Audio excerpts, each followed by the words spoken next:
Physician, heal thyself is a powerful statement. There is more to those words than a passing thought.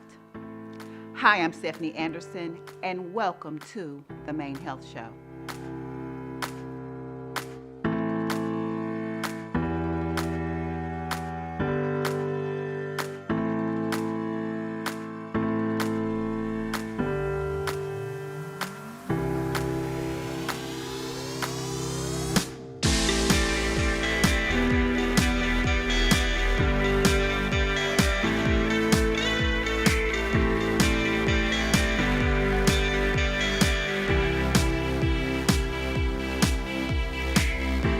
The phrase alludes to the readiness and ability of physicians to heal sickness in others, while sometimes not being able to heal themselves.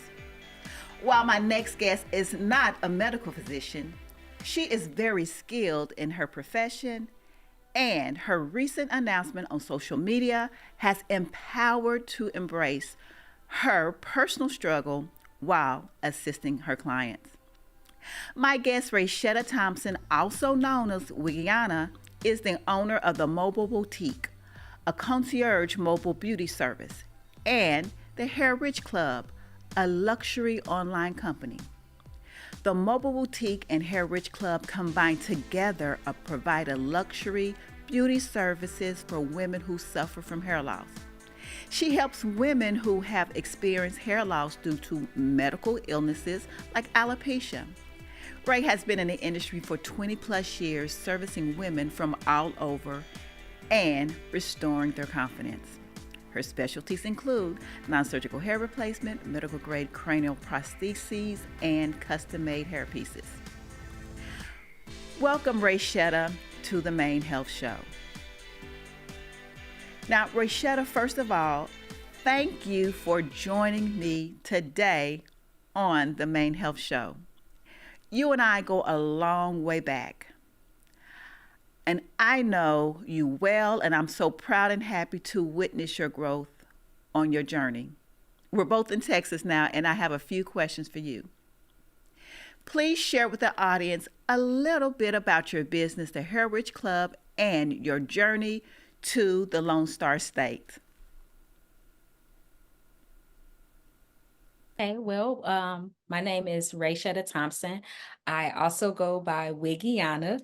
I am the owner of the Hair Rich Club and the Mobile Boutique, which is a mobile concierge beauty service.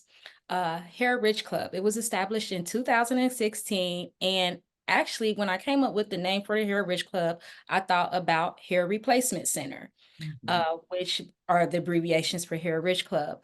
I wanted to create a environment for people where they could come that was private, that we could offer great service, but for people who suffer from hair loss.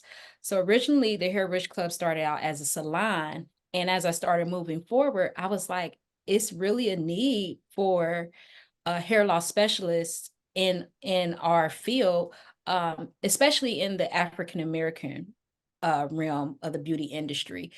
And because I suffer from hair loss, it just kind of made that connection. So I was like, you know what? Hair Rich Club was never supposed to be just a salon-based uh, business. It was supposed to be clinical, to be able to help people. So I started it back when I was in Dayton. We got really good results from, people who were gravitating to us.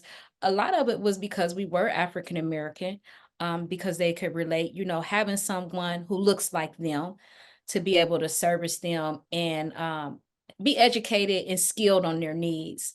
So that's kind of how it came about. And actually, it switched from being just clinic based to kind of going online. So now the Hair Rich Club is an online luxury wig company, and we provide wigs for people who suffer from hair loss for different reasons of alopecia, cancer, lupus, and different medical issues. That's great, and that's awesome because there is something to say about representation. We're going to talk about that a little later, but I do realize that we know that hair loss is reaching epidemic levels, and not just one demographic of persons who suffer from it. And it Should also be mentioned that some people are searching for people who look just like them, and that can relate to them. So that's very good that you identified that and felt the need to fill that part in for people. But I have a question.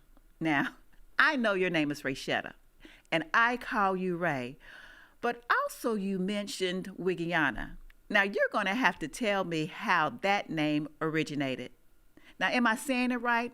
I was like, is it Wigiona? Is it Wigiana? Kind of share with me a little bit about how that came about. Well, we can always take lemons and make lemonade. Let's say that. Okay. So Wiki Anna actually was a name that somebody gave me in like this Facebook beef that I had from a past relationship. A young lady, it was a really big mess actually.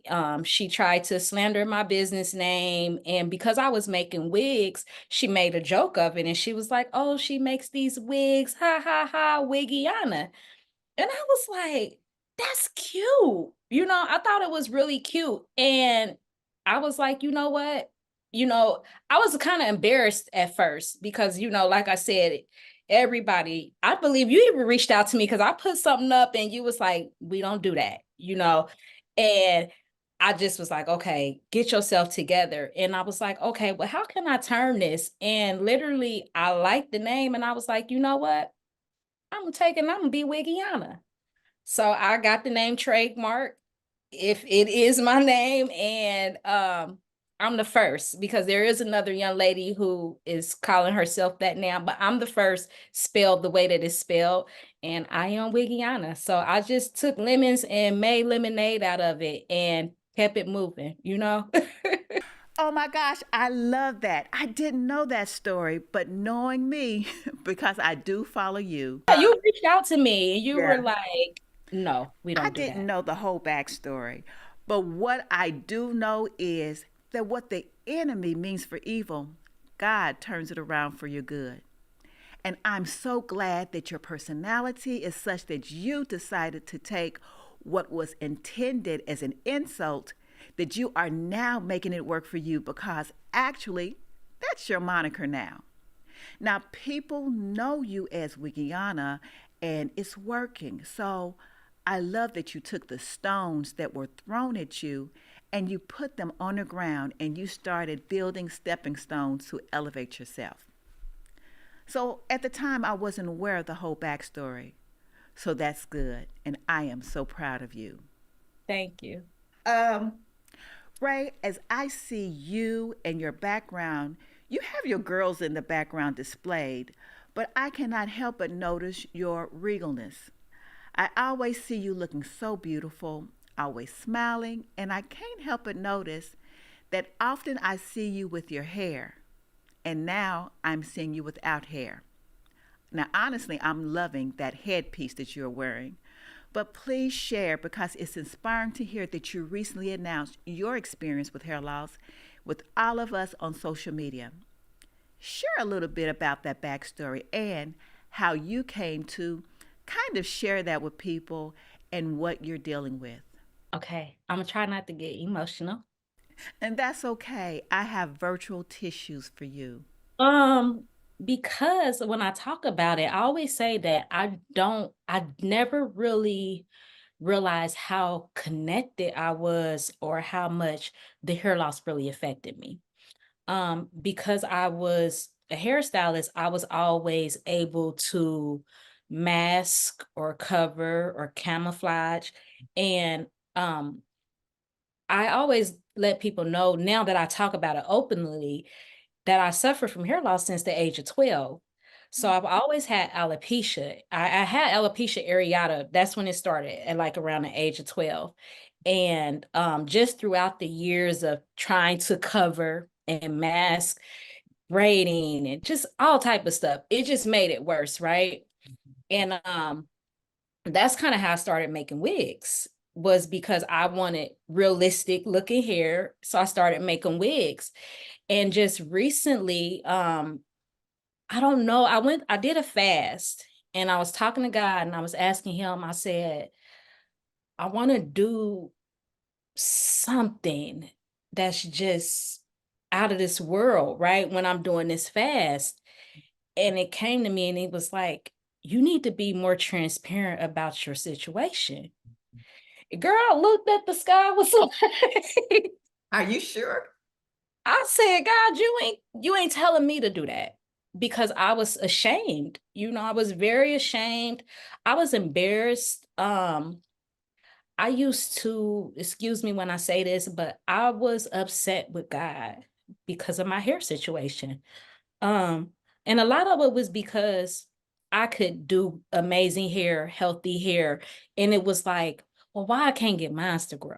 What is it that I'm not doing? And I really had a hard time, accepting that this is not a curse. Cause I used to say, I'm like, I'm cursed. And then I started realizing it's not a curse. This is a gift. This is a gift that God gave me to be able to connect with my audience, connect with my clients. So when they come and they sit in my chair and they start doing what I'm doing now and they crying and I can say, it's going to be okay. It's going to be okay. But it took me, like I said, since I was 12, I've been hiding it. Even my customers, they probably knew that I had an issue, but not really what to the extent, right? So recently when I did the fast and I was like, you know what? And he was like, you need to be more. I was like, yeah, he ain't talking to me. He ain't talking to me. And it just kept coming back. And it was like, this is what you need to do. So I'm gonna tell you first, I wasn't gonna completely do it. First, I shaved the top off and I was gonna give myself a hair replacement unit. And I did. And that still wasn't it. So when I took the piece off, now like an old man, right? Now I don't have no hair at the top. I got hair on the sides, and I'm looking crazy. And I just stood there and I stood in the mirror and I was like, who are you? Because I was feeling like I'm like, who am I? Yeah, I know I'm Ray, I know I'm Wigiana, but I'm supposed to be a voice for other women who suffer from this. I'm the face of this, let me be me. And I cut it, I just cut it off. And I was just like, this is what it's gonna be, you know. And it was crazy because when I did, and I was just like, this is so crazy. All this time I've been hiding, and it was people who needed it. And people was messaging me, people was on the post, they was like, I just did mines. And it's just like, and I was just like, man, like, and I always like to say, just because I don't expose myself doesn't mean that I'm insecure in who I am, but we all have insecurities, right? So it's okay. Like, even with some ladies, the ladies I service and things, and they'll say, well, I'm not ready to do that. And I said, you don't have to. Just understanding, like, this is not like a plague, this is something that men, women and men, deal with. And I think it's not talked about so much for men because they can shave their hair, but you would be surprised how many men do not like having bald heads. So, yeah, when I did it, it's crazy because I'm not gonna lie. I was the person when I used to see women with their hair shaved like this, I'd be like, ain't no way I'm doing that. Ain't no way. It's not gonna happen. And now, even me and the guy that I date, he said, it's so crazy to see you living in this moment because he said, I remember us having a conversation because he told me before, he was like, you should just cut it off. And I was like, never. And he was like, you like literally chopped me at the legs when I said it. He was like, I was like, let me just leave that alone because that's clearly a touchy topic for her. He was like, and now look at you 6 months later, you running around, you ain't wearing no hat. You Looking gorgeous, but that's the thing. I'm so glad that you were transparent and it allowed you to be open with your experience because a lot of times that's what people are missing. And once you did it, I remember exactly when I saw your post on social media and you just shared your truth. And I responded because working in the hair loss industry, we see women just struggling with it. And sometimes it's difficult when you're providing a service and the technical professional aspect of it and you can only empathize with your client. But I believe that your situation holds so much weight because you can come from a place of experience and they can actually see what you're dealing with. And you came into your truth, and it's personal for everybody. And I thought it was so amusing when you said your boyfriend was like, when he said you chopped him off at the knees. But it had to come to a point in time where you were receptive, and even when the Almighty Himself told you, you questioned Him, like, as He instructed you that this is what you were going to do, because it still took some time because it's very personal. You know, I wrote the book, Alopecia is a Thing, Breaking the BS, or the belief systems about the emotional struggles that impact people. On the outside, people see the visual aspect, but there are so many eternal emotions tied to it. And I wonder if the word that you want to assign to what you felt is empowering. Did it feel empowering to you to be able to do that? Yes, like even now, like I said, I don't like fully just go out with my hair out, but like I wore a baseball hat out the other day, and like when you see me, you'll know like it's gone, right? And I was just like, this who I am, and it's one of those things now. I think for me moving to Dallas, it really helped because I was in a comfort zone. I probably would have not felt like I could have did this if I was in Ohio because of everybody knowing who I am, and you know what I mean? But being here, I don't know nobody. You only know what I give you right now, right? So it's just like this me. The girl at my job said the other day, she said, "Oh, you cut your hair?" I said, "Girl, this hair been cut." You just didn't know because you don't know me. You only know what you see right now. But yes, it was very empowering. I feel, and I still wear wigs. So my new thing is sometimes I feel like a wig, sometimes I don't.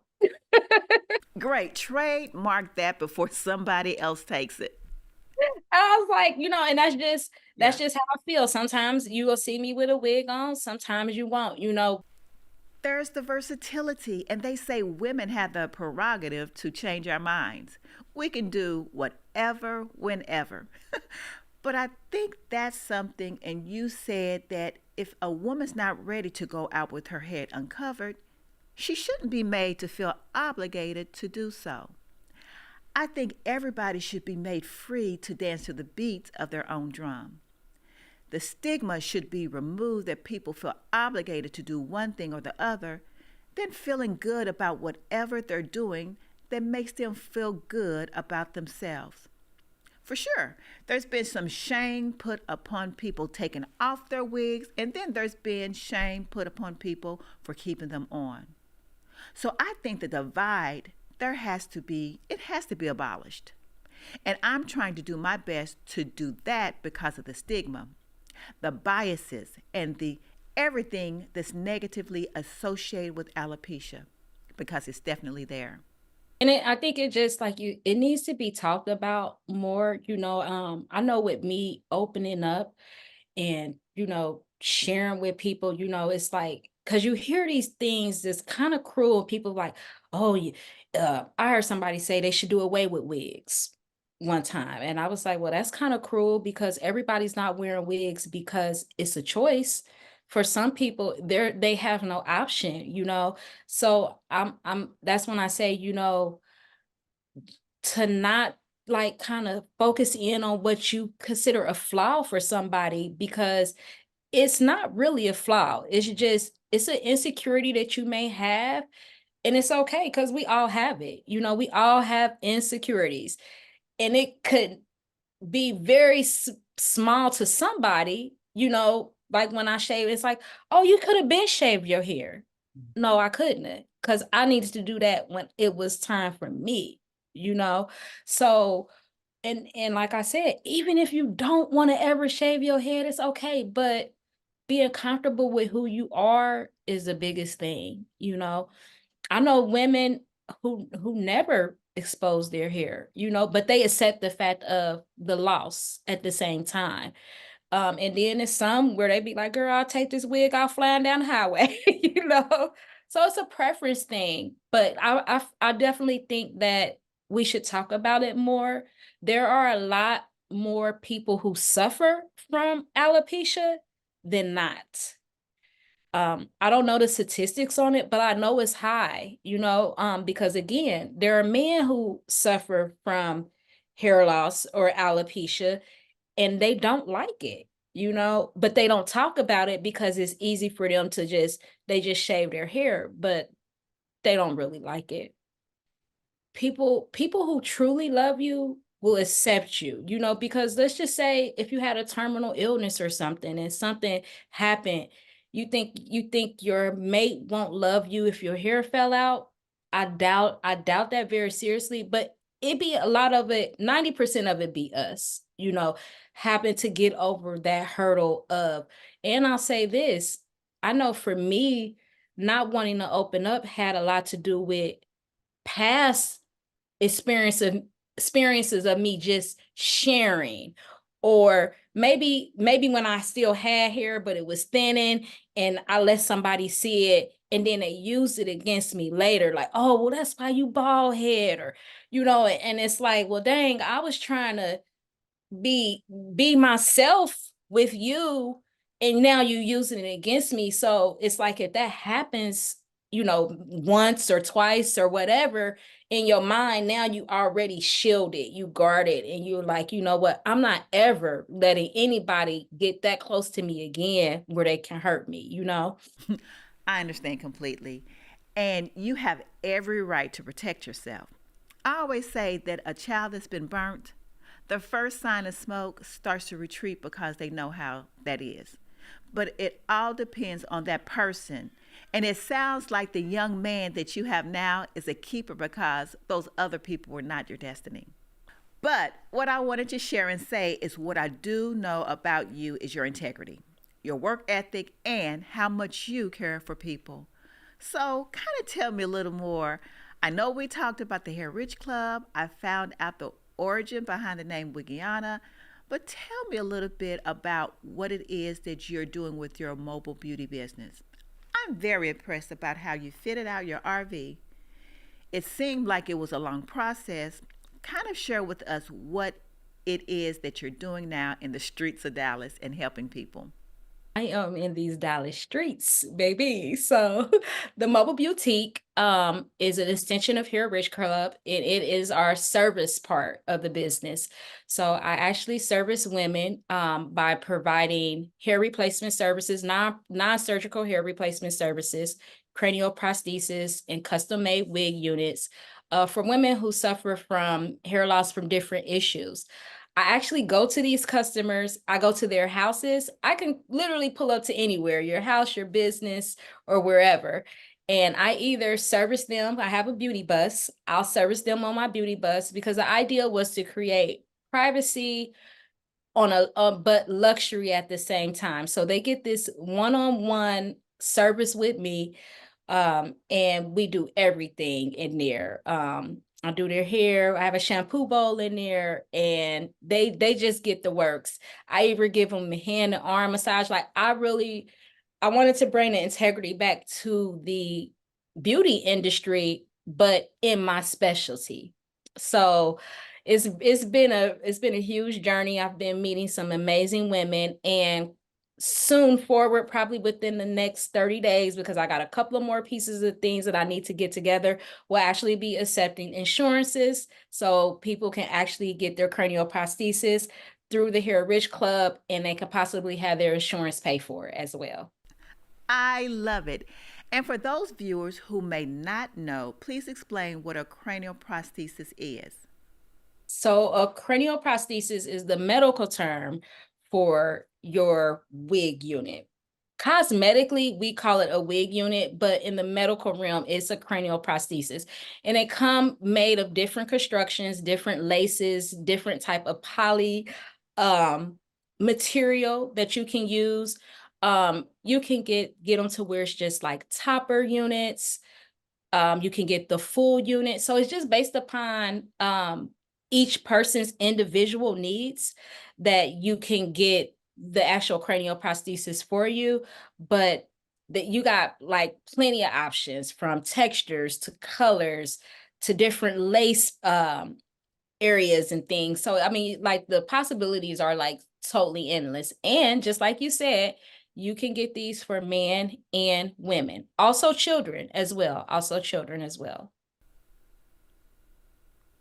Well, I foresee the same for you. I mean, honestly, believe that the sky is the limit for you. In Hollywood, they'll talk about somebody being a triple threat. They can sing, they can dance, and they can act. But I believe in our industry, you are a multiple threat in a positive way, in the sense that you have come from a heart where you can relate to your clients, you can slay hair, construct wigs, and provide excellent customer service. So I foresee a lot of good things happening for you and your new endeavor in Dallas. And I was happy when you were a little bit closer to me in the Lone Star State, because Ohio was a little distance away. But I'm so glad that you're here. I know there is going to be someone watching our show who is going to want to know more about you and the services that you offer. Can you share your contact information and how they may get a hold of you? So you can check me out on my website is hairrichclub.com. I am Hair Rich Club on Facebook, and I am HRC underscore mobile boutique on Instagram. I know my hashtags may seem like they're kind of everywhere, but I've been creating as we go, right? So I may go back and start changing some of these things. If you look me up on TikTok, I'm on there as I am Wigiana on TikTok. Raeshetta Thompson, the owner of the Hair Rich Club and the Mobile Boutique, thanks for joining us today on the Main Health Show. And thanks everyone for watching. Until next time, be blessed.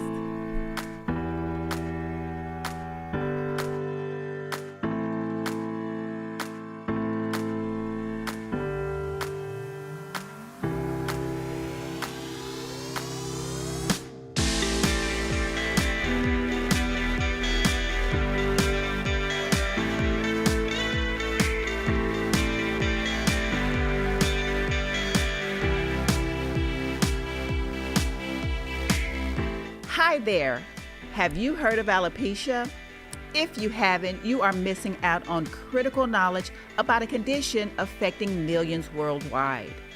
Alopecia is a term used to describe hair loss, which has become a common problem amongst people of all ages and backgrounds. If you or someone you know is dealing with alopecia, then you need to hear this.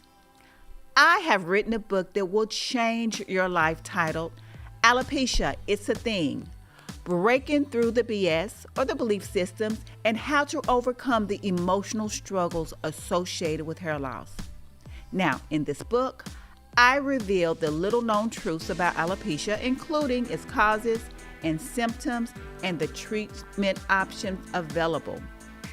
This book contains practical tips and advice that have helped many sufferers of alopecia reclaim themselves and their confidence. But that's not all. In Alopecia, It's a Thing, I share personal stories from people who have gone through the alopecia journey and how they beat the condition to take back their lives.